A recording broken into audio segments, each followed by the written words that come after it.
Assalamualaikum warahmatullahi wabarakatuh. Kenalkan, nama saya Muhammad Aidil dari kelas 6E Teknik Informatika dengan NPM 23351035. Di sini saya akan membaca tentang sebuah buku yaitu pemrograman mobile yang dimana saya akan melanjutkan yang kemarin dari bab 1, selanjutnya akan dilanjutkan dengan bab 2 yang memiliki judul TypeScript dan modern JavaScript, The Rules of Engagement. Kita lanjut ke bab 2. Di materi pertama yaitu modern JavaScript esensial, upgrade senjatamu. Sebelum kita melangkah lebih jauh dalam dunia TypeScript, kita harus mengakui bahwa fondasi utamanya tetaplah JavaScript. Namun JavaScript yang kita gunakan bukanlah versi jadul tahun 2000-an yang penuh dengan jebakan var dan fungsi callback yang membingungkan, melainkan versi modern yang dimulai sejak IS6, ECMAScript 2015 hingga sekarang. Menggunakan JavaScript lama di React Native ibarat membuat pedang kayu karatan ke dalam medan perang modern yang penuh dengan senapang laser. Kamu mungkin bisa bertahan hidup sebentar, tapi akhirnya akan kalah telak. Fitur-fitur modern ini dirancang untuk membuat kode lebih ringkas, lebih mudah dibaca dan meminimalisir kesalahan logika yang sering terjadi karena keanehan bahasa script itu sendiri. Kita perlu melakukan upgrade senjata, pemahaman kita agar setara dengan standar industri saat ini, di mana efisiensi penulisan kode adalah segalanya. Penguasaan fitur modern ini bukan lagi opsional, melainkan syarat mutlak untuk bisa menulis komponen React yang bersih dan elegan. Perubahan yang paling mendasar yang wajib terapkan melalui detik ini adalah peninggalan kata kunci var dan beralih sepenuhnya ke let dan cons. Variabel var memiliki masalah serius dalam hal scooping atau cakupan wilayah, di mana variabel bisa bocor keluar dari blok logika dan menyebabkan bug yang sangat sulit dideteksi. Sebaliknya, let dan cons memiliki blok scope yang jelas, artinya variabel tersebut hanya hidup di dalam kurung kerawal tempat mereka didefinisikan. Menjaga memori tetap bersih dan terprediksi. Menggunakan cons sebagai default untuk semua variabel yang nilainya tidak akan berubah, seperti link API atau konfigurasi warna untuk mencegah ketidaksengajaan penimpaan data. Hanya gunakan let jika kamu benar-benar yakin bahwa nilai variabel tersebut akan berubah di masa depan, seperti pada counter atau status loading. Disiplin sederhana ini saja sudah bisa menyelamatkanmu dari jam-jam debugging yang melelahkan di kemudian hari. Selanjutnya kita memiliki arrow function yang bukan hanya sekedar cara menulis fungsi yang lebih pendek, tetapi juga solusi cerdas untuk masalah konteks disk yang terkenal membingungkan di JavaScript. Dalam fungsi tradisional, kata kunci disk bisa berubah makna tergantung siapa yang memanggil fungsi tersebut. Seringkali menyebabkan error undefined yang membuat frustasi. Arrow function tidak memiliki konteks disk sendiri, melainkan mewarisinya dari lingkup di sekitarnya, yang membuatnya sangat sempurna untuk digunakan dalam komponen React. Secara visual, sintaks ini juga jauh lebih bersih, membuat kata kunci function dan return yang berlebihan untuk logika sederhana satu baris. Bayangkan betapa rapinya kode kamu jika fungsi matematika sederhana bisa ditulis dalam satu baris saja tanpa kurung kerawal yang bersarang-sarang. Ini adalah gaya penulisan yang akan kamu temui di 99% tutorial dan dokumentasi React Native modern. Fitur berikutnya yang akan sering digunakan adalah destructuring, sebuah teknik yang membongkar isi objek atau array dalam variabel terpisah dengan cara yang sangat elegan. Bayangkan kamu menerima paket belanja online yang berisi baju, celana, dan sepatu. Tanpa destructuring, kamu harus mengeluarkan barang satu persatu secara manual. Dengan destructuring, kamu bisa langsung mengambil baju dan sepatu sekaligus dalam satu baris deklarasi, membuat sisa pembungkus yang tidak perlu. Di React Native, kita melakukan ini setiap saat ketika menerima props di dalam komponen, mengambil hanya data yang kita butuhkan dan mengabaikan sisanya. Teknik ini membuat kode kita lebih fokus pada data yang relevan dan mengurangi pengulangan penulisan props nama, props umur, dan seterusnya. Kode menjadi lebih deklaratif, menjelaskan apa yang kita butuhkan, bukan bagaimana cara mengambilnya. Jangan lupa juga Split operator sisi titik 3. Alat serbaguna yang bisa digunakan untuk menyalin, menggabungkan, atau memanipulasi objek dan array tanpa merusak data aslinya, immutability. Dalam pengembangan React, kita dilarang keras mengubah state secara langsung atau mutasi. Split operator adalah cara termudah untuk membuat salinan data baru dengan perubahan kecil. Misalnya, jika kamu ingin mengubah nama user dalam sebuah objek profile tanpa menghapus data alamat dan nomor telepon, kamu cukup men-split objek lama dan menimpa properti namanya saja, seperti fitur Save As di Microsoft Word.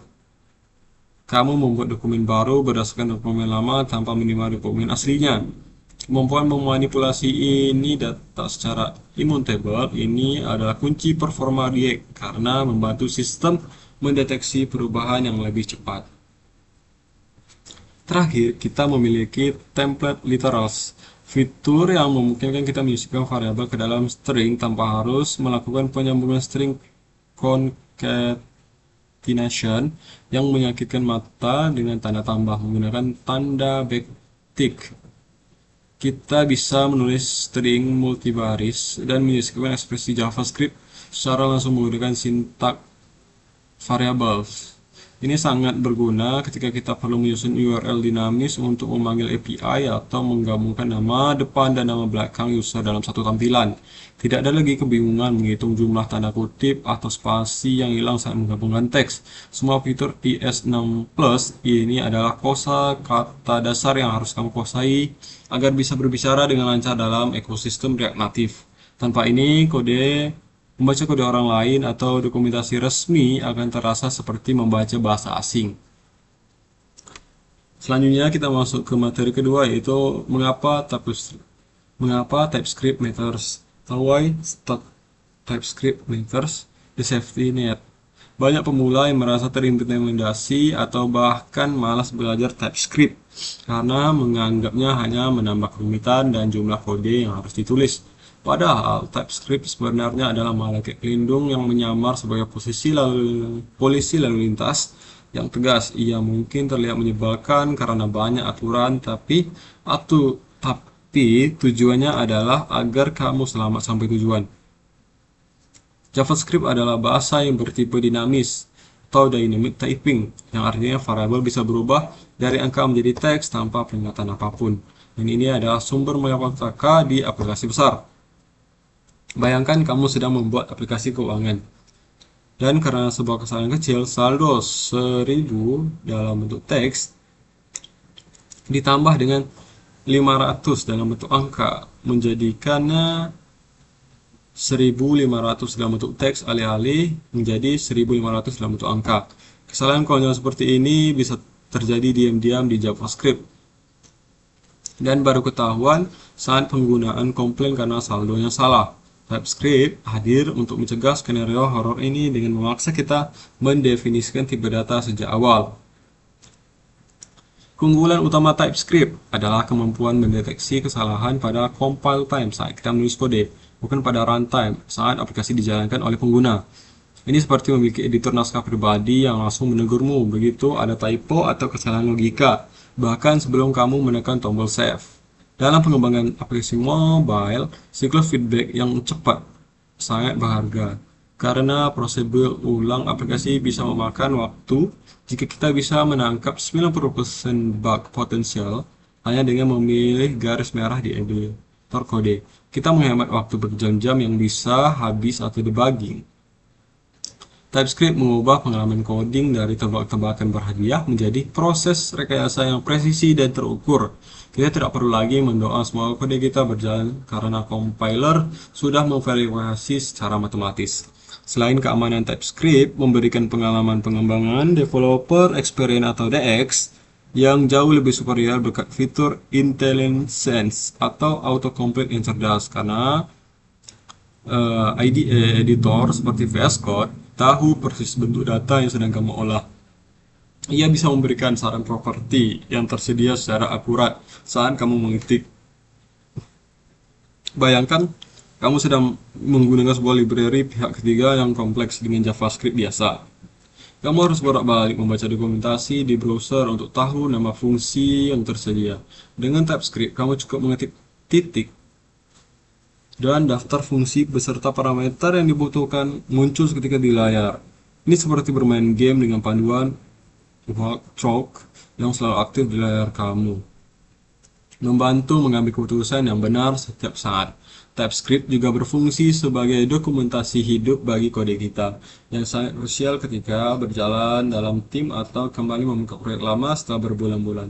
Seringkali kita lupa apa isi dari sebuah objek user, apakah property name atau full name, ID atau user ID. Tanpa TypeScript, kita harus menulis kode orang lain atau melakukan console.log di mana hanya untuk mengintip struktur datanya. Dengan TypeScript, kita cukup mengarahkan mouse ke variabel tersebut dan definisi tipenya akan muncul menjelaskan strukturnya. Dengan Gemblang, ini mengurangi beban kognitif di otak kita karena kita tidak perlu menghafal seluruh struktur database di kepala. Kode menjadi lebih mudah dipahami oleh anggota baru, mempercepat proses onboarding secara signifikan. Adopsi TypeScript di industri saat ini sudah bukan lagi sekedar tren, melainkan standar de facto yang mengembangkan aplikasi React Native skala menengah hingga besar. Perusahaan teknologi besar tidak mau mengambil risiko aplikasi mereka crash hanya karena kesalahan sepele seperti undefined is not a function. Jika kamu melamar pekerjaan sebagai React Native developer hari ini, kemampuan TypeScript hampir pasti menjadi syarat wajib atau nilai tambahan yang sangat besar. Mempelajari TypeScript mungkin hanya memperlambat di awal karena kamu harus mulai definisi tipe tambahan. Tapi ini ada investasi yang membayar dividend jangka panjang. Kecepatan pengembangan di awal mungkin turun sedikit, tapi kecepatan maintenance dan kestabilan jangka panjang akan meningkat drastis. Jadi, jangan anggap TypeScript sebagai beban tambahan atau penghalang kreativitasmu dalam mengembangkan aplikasi. Anggaplah ia sebuah baju zirah besi yang kamu pakai. Mungkin terasa berat di awal pemakaian, tapi ia memberikan kekuatan super dan perlindungan maksimal di medan perang. Kode JavaScript murni mungkin terasa bebas dan liar, tapi dalam proyek profesional, kebebasan tanpa aturan adalah resep menuju kekacauan atau chaos. Selanjutnya kita masuk ke dalam materi yang ketiga, yaitu Basic Types dan Interface. The Blueprint. Langkah pertama menguasai TypeScript adalah memahami Basic Types, yaitu tipe data primitif yang menjadi blok bangunan paling dasar dari semua informasi. Tipe-tipe ini meliputi string untuk teks, number untuk segala jenis angka, bulat maupun desimal, dan boolean untuk logika benar atau salah. Meskipun terkenal remeh, definisi tipe primitif ini secara eksplisit ada garis pertengahan pertama kita melawan bak konvensional data. Selain itu, ada tipe ini yang sering disebut sebagai tipe penjahat atau jalan pintas karena ini mematikan pemeriksaan TypeScript dan membiarkan variabel diisi apa saja. Menggunakan ini ibarat mematikan sistem keamanan rumah karena malah mencari kunci pintu. Sangat nyaman tapi berbahaya. Jadi hindari sebisa mungkin, kecuali ke dalam darurat. Kita harus melatih disiplin untuk spesifik tentang data apa yang kita harapkan. Setelah tipe dasar, kita masuk ke struktur yang lebih kompleks, yaitu interface dan tipe type alias yang berfungsi sebagai cetak biru atau kontrak untuk membentuk objek kita. Bayangkan kamu adalah arsitek yang sedang merancang formulir pendaftaran mahasiswa. Kamu perlu menentukan kolom apa saja yang wajib diisi dan mana opsional. Sebuah interface mendefinisikan aturan main ini. Objek mahasiswa harus punya nama string dan name number, tapi alamat string mungkin bersifat opsional. Dengan mendefinisikan kontrak ini di awal, TypeScript akan berteriak memberi garis merah jika kita mencoba membuat objek mahasiswa menyertakan name. Ini memastikan konsistensi data di seluruh aplikasi, mencegah data siluman yang terstruktur tidak jelas. Salah satu fitur powerful dari interface adalah kemampuan untuk mendefinisikan optional properties dengan menggunakan tanda tanya. Dalam pengembangan aplikasi, tidak semua data selalu tersedia. Misalnya, user mungkin belum mengupload foto profil atau belum mengisi video. Dengan menandai profil tersebut sebagai opsional, misalnya avatar URL tanda tanya titik 2 string, kita memberitahu TypeScript bahwa tidak apa-apa jika data ini kosong atau undefined. Ini menguasai kita untuk melakukan pengecekan keberadaan data atau null check sebelum menggunakannya. Mencegah error klasik atau saat mencoba mengakses properti dari sesuatu yang tidak ada. TypeScript mengajarkan kita untuk menjadi developer yang pesimistis, selalu berasumsi data mungkin tidak ada, dan menyiapkan rencana cadangannya. Kita juga sering bekerja dengan kumpulan data atau array, dan TypeScript memiliki cara khusus untuk menangani seperti string atau array number. Ini memberikan tahu sistem bahwa variabel ini bukan hanya satu benda, melainkan sebuah daftar atau list yang berisi banyak benda sejenis. Jadi kita mencoba memasukkan angka ke dalam array yang dikhususkan untuk string. TypeScript akan langsung memblokirnya. Ini sangat berguna saat kita merender daftar item di React Native menggunakan flash list, karena kita bisa yakin bahwa setiap item di dalam daftar tersebut memiliki struktur yang seragam. Tidak ada lagi risiko satu item atau nyasar yang memiliki format aneh dan merusak tampilan aplikasi. Meskipun interface dan type seringkali bisa digunakan secara bergantian dan nuansa berbeda yang perlu dipahami untuk penggunaan tingkat lanjut secara umum, gunakan interface untuk mendefinisikan bentuk objek yang perlu diperluas atau extended di masa depan. Mirip seperti konsep pewarisan di OOP, Object Oriented Programming. Gunakan type untuk definisi yang lebih statis, gabung type union types atau tuple. Namun, untuk 90% kasus penggunaan sehari-hari di aplikasi React Native, perbedaan tidak terlalu signifikan. Konsistensi adalah kuncinya. Jika tim sepakat menggunakan interface untuk semua model data, patuhilah setiap itu. Yang terpenting adalah kita memiliki definisi yang jelas untuk setiap identitas data dalam aplikasi kita. Dengan menguasai basic types dan interface, kita telah membangun fondasi komunikasi yang jelas antara kita dan komputer. Kita tidak lagi membiarkan komputer menebak apa maksud kode kita, melainkan memberikan instruksi yang presisi dan tidak ambigu. Ini adalah langkah besar meninggalkan gaya coding cowboy yang serampangan menuju gaya engineering yang profesional. Selanjutnya kita masuk ke materi yang keempat, yaitu generic dan utility types, the magic tools. Jika interface adalah cetak biru statis, maka generic adalah cetak biru yang fleksibel dan bisa beradaptasi. Mirip seperti wadah makanan yang bisa menyesuaikan isinya dalam pemrograman.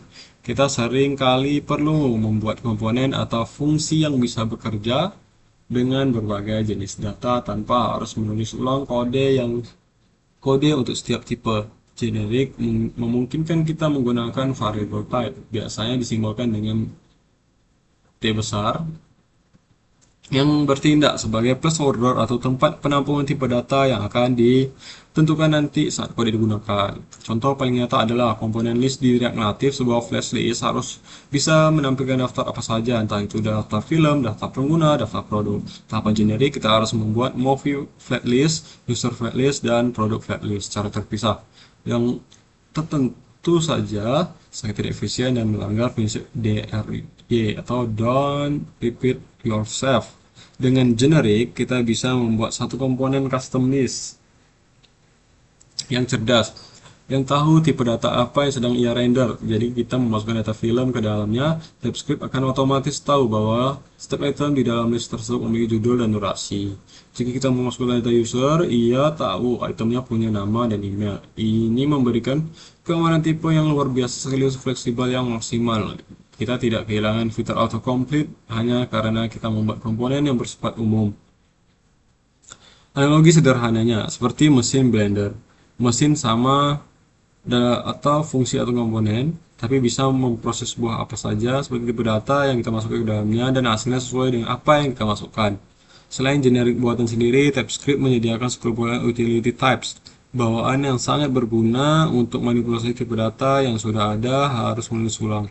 Salah satu yang paling sering dipakai adalah partial atau T, yang secara ajaib mengubah semua properti dalam sebuah interface menjadi opsional. Ini sangat berguna saat kita melakukan operasi update data, patching. Misalnya, Sign user mengedit profile. Mereka mungkin hanya mengubah nama tapi tidak mengubah email. Alih-alih membuat tab baru khusus untuk edit, kita cukup menggunakan partial atau user profile yang mengizinkan objek tersebut hanya berisi sebagai data dari user profile asli. Ini menghemat waktu penulisan dan menjaga kode tetap sinkron dengan tag utamanya. Kebalikan dari partial ada required. Ia memaksa semua properti menjadi wajib dan read only. Ia membuat properti tidak bisa diubah setelah dibuat. Namun ada dua utility type selain mesin profile untuk memilih data, pick, k, dan omit. Pick memungkinkan kita mengambil hanya beberapa properti tertentu dari sebuah interface besar, misalnya mengambil satu ID dan username dari objek user yang lengkap untuk ditampilkan di kartu nama kecil. Sebaliknya, omit membuat properti yang tidak kita inginkan, misalnya membuang password dan token dari objek user sebelum menampilkan ke UI demi keamanan. Dengan hal ini kita bisa memahami tipe data kita seperti tanah liat untuk sebuah kebutuhan spesifik setiap komponen. Pemahaman tentang generic atau utility types adalah yang membedakan penggunaan TypeScript pemula dengan tipe lanjutan. Pemula seringkali menduplikasi definisi tab secara manual atau copy-paste interface lalu mengubah sedikit, yang menyebabkan redundansi dan sulit dirawat. Penggunaan tingkat lanjut memandang tipe sebagai sesuatu yang bisa dihitung dan ditranslasi secara aljabar. Mereka membangun sistem types yang saling terhubung di mana tipe ini berubah. Semua tipe turunannya akan menyesuaikan diri secara otomatis. Ini menciptakan bahasa kode yang sangat resilient atau tahan banting terhadap perubahan kebutuhan bisnis. Jadi jangan takut melihat simbol T atau sintak aneh seperti pick user email di dalam kode. Itu bukan hieroglyph alien, melainkan shortcut canggih yang disediakan TypeScript untuk membuat hidupmu menjadi lebih mudah. Semakin sering kamu menggunakan utility types, semakin sedikit kode boilerplate yang harus kamu tulis. Tujuannya adalah efisiensi maksimal, menulis definisi tipe sekali, dan menggunakan kembali lagi berbagai bentuk di seluruh aplikasi. Inilah seni pemrograman yang sebenarnya, malas dengan cara yang cerdas.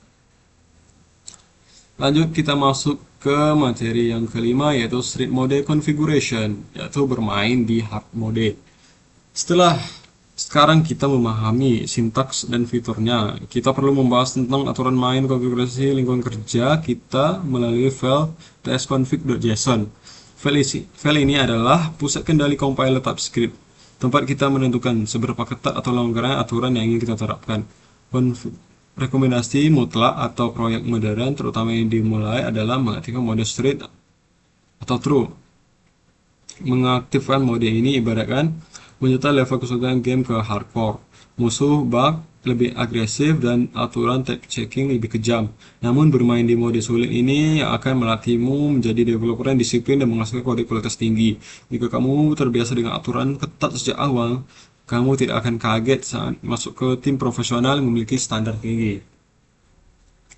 Salah satu aturan paling penting dalam strict mode adalah non-implicit any, yang melarang kelas variable memiliki tipe any secara tidak sengaja. Jika kamu lupa memberi tipe pada parameter fungsi, TypeScript akan langsung protes dan menolak mengkompilasi kodemu. Ini memaksa kita untuk sadar penuh terhadap setiap data yang mengalir dalam aplikasi kita. Kita tidak bisa lagi asal-asal dulu pikir belakangan. Jika harus merencanakan tipe data sebelum menulis logika, meskipun awalnya terasa menjengkelkan karena harus mengetik lebih banyak, aturan ini mencegah 90% kasus di mana kita lupa struktur data kita sendiri. Ingat, any adalah musuh dalam selimut. Non-implicit any adalah satpam yang mengusirnya keluar. Aturan vital lainnya adalah strict null checks, yang mengubah cara kita menangani nilai null dan undefined. Di mode non-strict, null dianggap sebagai nilai yang valid untuk setiap tipe, yang sering menyebabkan error legendaris atau cannot read property of null. Dengan strict null checks aktif, string dan string null dianggap sebagai dua tipe yang berbeda total. Kamu tidak bisa memperlakukan variabel yang mungkin kosong seolah-olah pasti ada isinya. Nah, kamu wajib melakukan variabel mungkin kosong seolah-olah pas di sini kamu wajib melakukan pemeriksaan if data tidak sama dengan 0 sebelum menggunakannya. Ini memaksa kita mengenai skenario terburuk di setiap bagian kode, membuat aplikasi jauh lebih stabil dan anti crash. Konfigurasi test.config.json juga mengatur bagaimana TypeScript menerjemahkan kode modern menjadi JavaScript lama yang bisa dimengerti oleh berbagai perangkat target version. Kita biasanya menargetkan versi ES6 atau lebih baru karena React Native berjalan di lingkungan yang sudah mendukung fitur modern. Namun, kemampuan untuk mengkonfigurasi modul isolation dan path alias, misalnya menggunakan add/components alih-alih // juga diatur di sini. Konfigurasi yang rapi membuat import file menjadi lebih bersih dan struktur proyek lebih mudah dinavigasi. Jangan remehkan file konfigurasi ini. Satu baris pengaturan yang salah bisa membuat seluruh proyek gagal berjalan. Mengadopsi strict mode mungkin terasa seperti memakai baju yang terlalu ketat pada awalnya, membatasi gerak dan terasa mengekang. Banyak developer tergoda untuk mematikan aturan-aturan ini demi kenyamanan saat agar kode cepat jadi. Jadi lakukan itu. Jangan lakukan itu. Rasa sakit di awal karena aturan ketat adalah harga yang murah untuk ketenangan pikiran dan masa depan. Aplikasi yang dibangun adalah fondasi tipe yang lemah, bahkan menjadi bom waktu yang siap meledak saat saklarnya membesar. Jadikan strict mode sebagai standar pilihanmu, bukan beban. Nah, selanjutnya kita masuk ke materi yang keenam, yaitu integrasi keislaman, the code of conduct.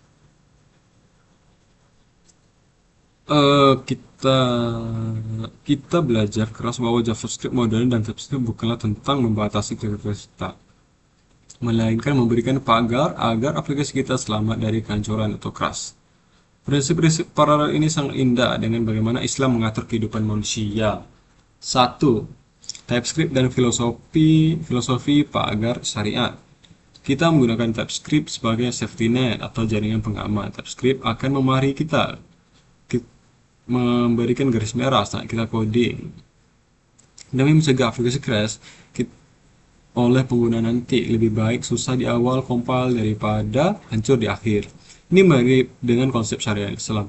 Aturan hal haram bukan hanya untuk mengekang kebersihan manusia, melainkan menjadi pagar pengaman untuk melindungi manusia dari kerusakan, baik fisik maupun jiwa. Dalam salah satu Quran, dalam surah Al-Imran ayat 104, dan hendaklah ada di antara kamu segolongan umat yang menyuruh kepada kebajikan, menyuruh kepada yang ma'ruf dan mencegah dari yang mungkar. Quran surah Al-Imran ayat 104. TypeScript adalah amar ma'ruf nahi mungkar versi digital. Ia menyuruh kita menulis kode yang benar, ma'ruf, dan mencegah kita menulis kode yang salah, yaitu mungkar berupa bug sebelum bencana terjadi. Yang kedua, ada interface tipe data dan larangan error ketidakjelasan. Salah satu musuh utama TypeScript adalah tipe data ini. Ini berarti kita membiarkan bentuk data menjadi tidak jelas, sama dan berubah semaunya. Ini berbahaya. Sebenarnya kita dorong menggunakan interface yang mendefinisikan kontak data yang jelas dan tegas.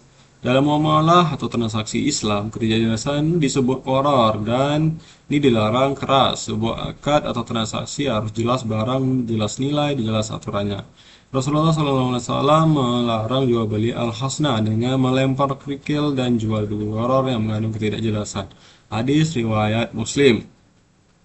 Sebagai developer Muslim, menulis kode dengan tipe data yang spesifik dan jelas adalah bentuk latihan mengenai error. Kita ingin kode ini jujur dan transparan, tidak menyembunyikan potensial error di balik tipe data yang sama. Yang ketiga itu ada strict mode dan sikap wara, kehati-hatian. Mengaktifkan strict .2 true di test.config.json memaksa kita untuk bekerja dengan standar disiplin tinggi. Jadi tidak boleh membiarkan celah kecil seperti null atau undefined lolos tanpa penanganan. Sikap ini mencerminkan sifat korok dalam Islam, yaitu ekstra hati-hati dalam menjauhi hal yang syubhat atau meragukan atau berpotensi dosa. Orang yang wara tidak mengambil langkah sembarang tanpa ilmu, sama seperti strict mode tidak mengizinkan variabel digunakan sembarang tanpa pengecekan. Tinggalkanlah apa yang meragukanmu kepada apa yang tidak meragukanmu. Hadis riwayat Tirmizi. Dengan menerapkan strict mode, kita melatih diri untuk tidak menggampangkan masalah-masalah kecil yang tidak berakibat fatal di kemudian hari. Sebuah mentalitas yang sangat dibutuhkan baik sebagai insinyur perangkat lunak maupun sebagai hamba Allah Subhanahu wa taala. Yang ketujuh, rangkuman.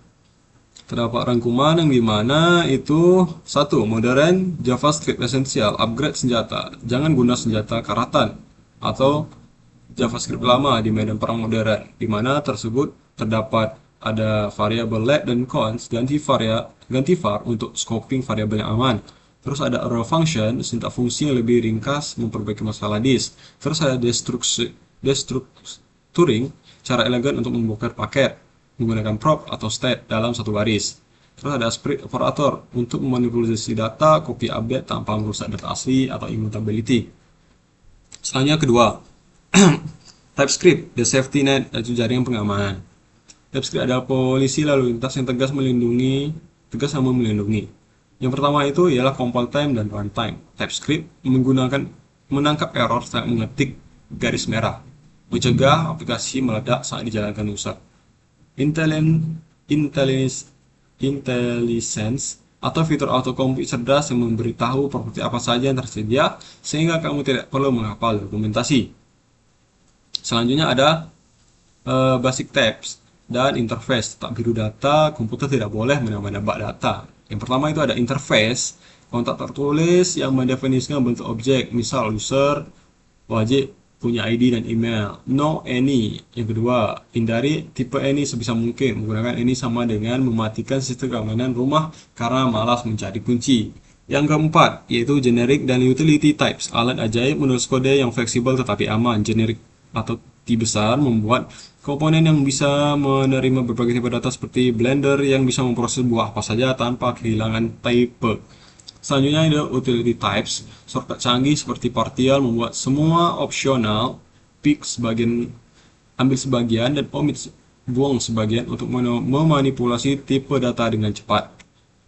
Selanjutnya ada strict mode configuration, hard mode, bermain dengan aturan ketat demi kualitas. Yang pertama itu ada di file tsconfig.json yang merupakan pusat kendali aturan wajib aktifkan strict.2 true. Terus ada yang kedua, strict null checks, memaksa developer untuk sadar bahwa data bisa saja kosong, null, undefined, dan wajib menangani jika data tidak eksis sebelum dipakai, mencegah error legendaris undefined is not an object. Terus ada materi yang ke-8 yaitu evaluasi kompetensi, studi kasus, dan analisis kritis.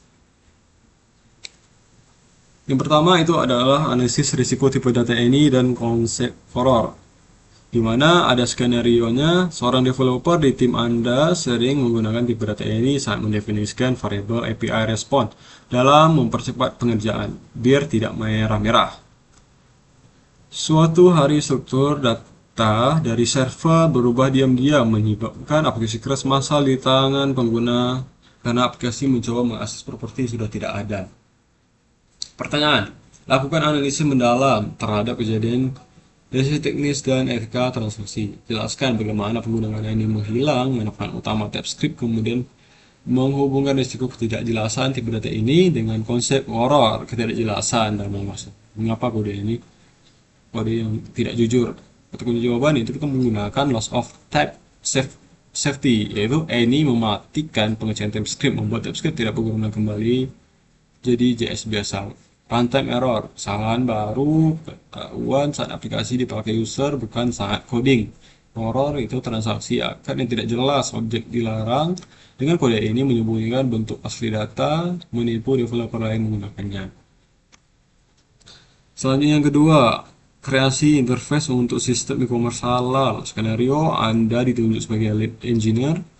Untuk membangun marketplace produk halal, Anda perlu memastikan bahwa setiap produk yang masuk ke dalam sistem memiliki data yang lengkap, terutama status sertifikasi halalnya. Data yang tidak lengkap seringkali membingungkan pembeli. Pertanyaannya, buatlah sebuah definisi interface type bernama product yang ketat. Interface harus mencakup ID nama, harga, dan status halal. Ini sertifikat pending non halal. Jelaskan bagaimana interface ini bertindak sebagai akad atau kontrak yang mengikat antara front end dan back end. Bagaimana ketegangan ini mencerminkan prinsip kejujuran dan transparansi dalam berdagang. Kata kunci jawabannya itu adalah syntax interface menggunakan kode interface produk yang sintak benar. Terus ada strict typing penggunaan tipe data spesifik seperti number, string, enum, bukan menggunakan any. Kontrak atau akad interface menjamin bahwa data yang dikirim pasti sudah sepakat. Jika melanggar, sistem menolak. Selanjutnya, soal yang ketiga, yaitu tentang evaluasi street mode dan sikap warok. Sebuah proyek warisan legasi memiliki konfigurasi street files dan pada tes config akibatnya banyak variabel bernilai null atau undefined yang lulus ke prediksi dan menyebabkan layar putih blank screen. Tim meragukan mengaktifkan street mode karena akan muncul ribuan error merah yang harus diperbaiki manual. Nah, evaluasi keputusannya untuk tetap membiarkan street file versus beralih ke street view dilihat dari perspektif keberlangsungan aplikasi jangka panjang. Argumentasi pilihanmu adalah pengait pada sistem warok. Kehati-hatian dalam Islam, apakah membiarkan positional pointer demi kemudian kerja sementara adalah sikap yang bertanggung jawab? Kata kuncinya ialah technical debt, membiarkan street files menumpuk utang teknis dan debut terpenuhi. Ada yang kedua, null safety, pentingnya menangani kemungkinan data kosong sebelum diproses dan warak sikap meningkatkan keraguan, mengaktifkan street mode adalah bentuk kehati-hatian maksimal untuk menjauhkan aplikasi dari kebinasaan atau crash. Selanjutnya, yang keempat, transformasi kode modern dan prinsip islah. Skenario Anda menemukan potongan kode lama yang menggunakan var. Fungsi biasanya fungsi expression dan manipulasi array manual dengan menggunakan for loop yang sulit dibaca. Kode ini sering menimbulkan bug lingkungan variabel scope isu. Pertanyaan, lakukan refactoring pada kode tersebut menggunakan fitur JavaScript model ES6+, ganti var dengan let constraint, menggunakan arrow function dan array method atau filter. Jelaskan mengapa kode yang lebih bersih, clean code, dan modern hanya soal gaya, tapi merupakan bentuk islah perbaikan kualitas yang mudah orang lain membaca dan merawat kode tersebut di masa depan. Kata kunci jawabannya ialah refactoring, yaitu contoh kode sebelum dan sesudah setelah valid sintak, terus block scope, penjelasan keunggulan let dan skon dibanding variabel, readability, kode modern yang lebih ringkas dan eksplisit. Islah semangat memperbaiki kode, yaitu kode menjadi lebih baik dan sebelumnya. Selanjutnya itu ialah yang kelima, analisis compile time dan runtime dan pencegahan kerusakan. Skenario, seorang programmer pemula mengeluh bahwa TypeScript rewel dan menghambat kreativitas karena sering muncul garis merah saat mengetik. Pada JavaScript, biasanya dia bebas mengapa saja dan baru memperbaiki error saat program dijalankan atau runtime. Analisis perbedaan fundamental secara menangkap error di compile time saat menulis dan runtime saat aplikasi berjalan. Hubungkan analisis ini dengan kaidah fikih Darul Mufasid Muqaddam ala jalbil nashalis. Mencegah kerusakan lebih diutama daripada mengambil manfaat. Mengapa? Susah di awal dengan TypeScript lebih sesuai dengan prinsip ini dibanding bebas di awal dengan JavaScript. Kata kuncinya ialah melakukan feedback loop, yaitu TypeScript memberi umpan balik instan, JavaScript menunggu program crash. Terus yang kedua adalah cost of fix, memperbaiki error saat coding jauh lebih murah daripada saat produksi. Yang ketiga, prinsip pencegahan, mencegah aplikasi rusak atau darul mafasid lebih prioritas daripada kecepatan coding semu.